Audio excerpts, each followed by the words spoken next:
wanamufatisha wamubonye agena Imana wiriwe urimo uravugana na Fuad wihanganye wo mu Rwanda wo mu Rwanda hariya ko numva nakwibuka urabona ni wa wundi mwari muturanye ku Gishushu ahantu hitwa kwa Mama Janti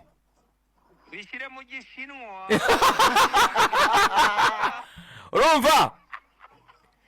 hayona none se utuvugana murimo ngubu muri he ahantu turi rero turi ahantu bita mu kabuga ka Nyarutarama ntabwo muri Marriott byibura yose kuka amasaha urumva no mu kabuga ka Nyarutarama ahantu hakaze muri Care House muri Care House ndumva mpibuka aho utarudi kabisa areka sha bimeze biteze mu bushobo bimeze bite ibi cyakoreka mabwiza ukuri ntago mushobora kumva uburyo gukunda umupira uri mu Bushinwa bigoye ubonye bamashobora badakunda umupira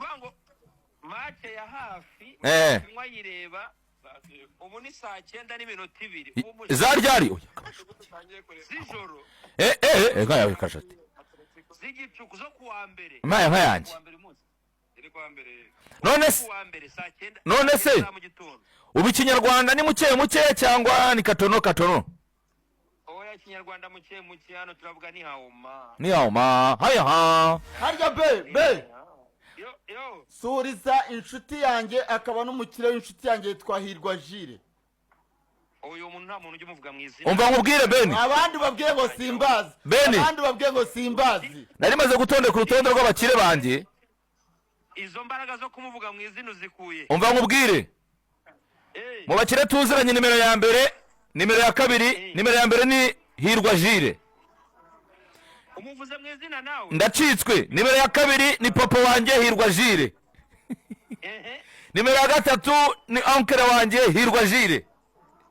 yego nimero ya kane ni umuvandimwe wanjye Hirwa Jire yego nimero ya gatanu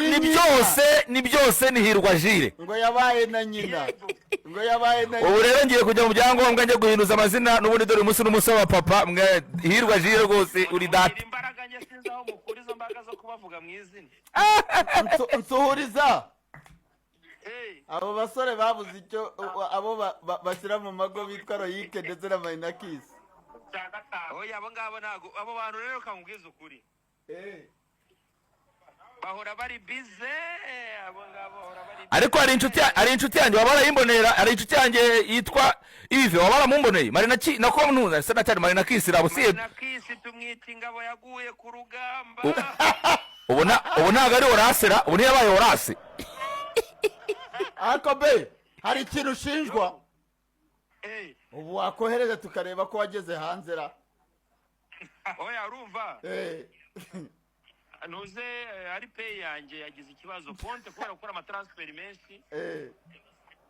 abashinwa bagize ubwo barayifunga asante sana reka tukwifurize neza umugoroba mwiza none se ubu muri mujye gukora iki turi PSG na Atletico Madrid